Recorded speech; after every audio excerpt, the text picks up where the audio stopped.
Hooray! We have reached our destination. A conclusion is like arriving at your final destination. It's the point where all the ideas, arguments, and evidence presented throughout the essay culminate. Arriving at a destination often brings a sense of fulfillment, just like a conclusion should, and it's a chance to look back on the journey you've taken your readers on. My name is Bernadette Tedesco, and in this lesson I'm going to be talking about writing a conclusion in relation to Shirley Jackson's text, We've Always Lived in the Castle. In this lesson I'm going to be talking about writing conclusions, in particular what a conclusion should do and what it should include. I'm going to be talking about concluding vocabulary and rephrasing your arguments so that you don't repeat yourself. I'm also going to be talking about writing those definitive statements that you end your conclusion with. We'll be covering a number of study design dot points. In particular, we'll be looking at meta-language, exploring and analysing explicit and implicit ideas.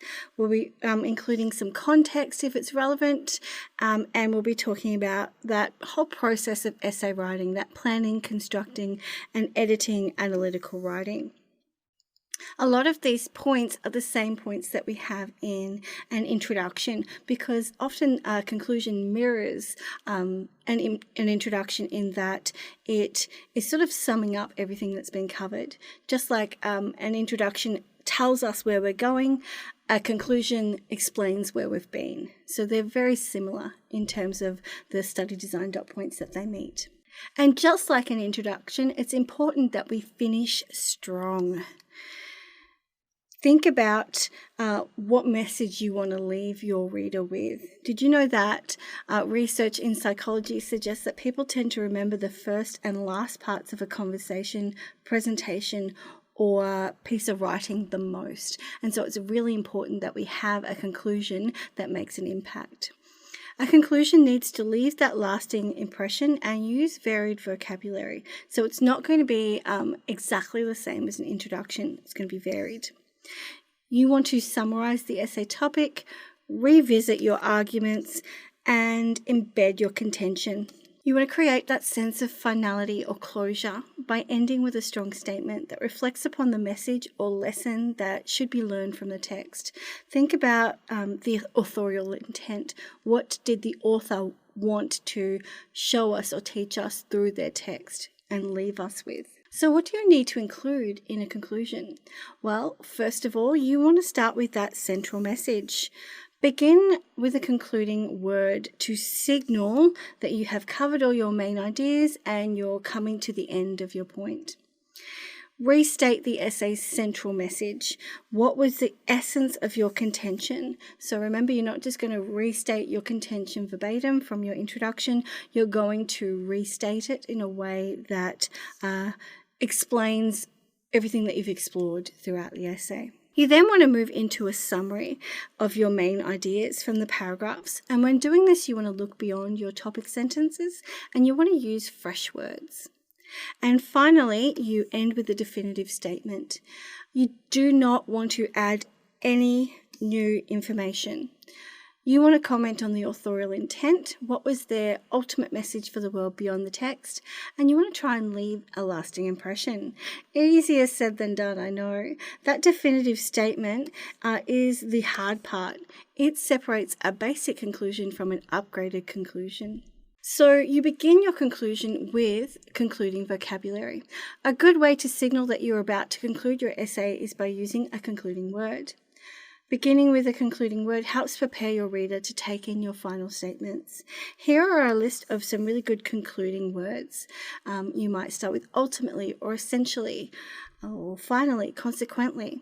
In conclusion is a little bit of a boring way of ending. It's a little bit like and then we all woke up in a creative writing context. It's not the best choice. If you do it, it's not wrong, it's just not a very strong way to start a conclusion. I would definitely recommend one of these words here before you use that one, if possible. I'm especially a fan of ultimately and essentially. You want to rephrase your arguments. Summarize and use fresh words. When providing a summary of your arguments, you don't want to just repeat the exact same phrasing that you used in your introduction or in your topic sentences. You can do this by using fresh words and synonyms for any of those keywords that you've had. You can also do this by condensing your sentences down just to their keywords. In your introduction, you likely gave each idea its own sentence, whereas in a conclusion, you can condense all of your 3 ideas down into 1 or 2 sentences, and in doing that, it forces you to reword them.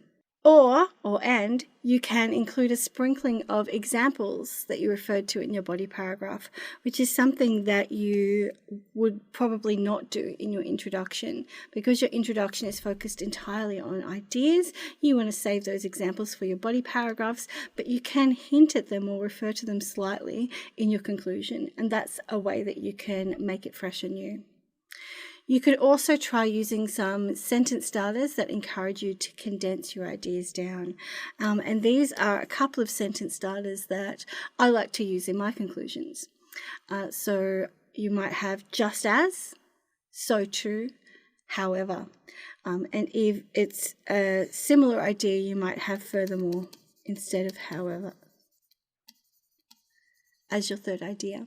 And so this would force you to put your ideas into 2 sentences rather than 3. When one considers idea 1, idea 2, and idea 3, it's clear that is another template that you can use to help encourage you to condense your ideas down and rephrase them. Although you should rephrase your arguments with fresh words, be careful not to introduce any brand new ideas. So no brand new ideas. Fresh words, yes. No brand new ideas in your conclusion. Your conclusion is where you're tying everything up and finishing everything off. If you introduce a new idea, you needed to explore it, and the conclusion is not the place to do that. The body paragraphs are where you do that. Please have a go at rephrasing these arguments here. Remember, you don't want to repeat the same phrasing. Think about how you might look at keywords and come up with synonyms for them, or any concluding words that you might add to them to change it a little bit. Good luck. Okay, so how'd you go? I'm going to step through 3 possible examples of how you might have rephrased these arguments using synonyms mainly as the main strategy. So for this one, I'm going to point out how it's different. The novel shows community isolation and confinement as a form of punishment and a consequence of elitism. So the rephrased argument is the novel explores the ways confinement can be used to hurt and exclude outsiders within society. So a form of punishment, consequence of elitism, I've changed that to used to hurt and exclude outsiders. I've added in that concept of of society to address that idea of elitism. I've also changed this word here so that it reads in a slightly different way. For our second one, Jackson explores the psychological impact of isolation. It's been changed to add a little bit the examples that were used in the body paragraph. So Jackson exposes instead of explores, because we've looked at what has happened through the body paragraph, and it was all quite negative, and so I'm changing it to a much stronger word. Jackson exposes the way isolation can lead to fear, violence, and a sense of rejection. So these were the 3 psychological impacts that were explored through the body paragraph, and so I've added that in to change it a little bit. You could have come to that yourself by thinking about what were the psychological impacts. For our third one, Jackson suggests that isolating oneself can create a feeling of freedom from social expectations. And so I've changed that to include a transition word here. However, it can also provide an opportunity for liberation and personal control. So I've looked for synonyms for feeling of freedom, and I've expanded on what that means. So I've expanded on it by saying freedom means liberation and personal control, and so I've unpacked that word a little bit to rephrase it. As mentioned at the start of this lesson, writing a definitive statement is really important because it helps leave a lasting impression. It can be very hard to write the final sentence of your conclusion. It needs to leave that lasting impression without adding any new information. A good way to do this is to end with a comment about the author's ultimate message about the essay topic. This is known as a definitive statement. Some helpful sentence starters for this final sentence have been included here. And these are some really generic phrases that you would then adapt for whatever topic that you are addressing. So you might start your final sentence with, ultimately, Jackson aimed to highlight that.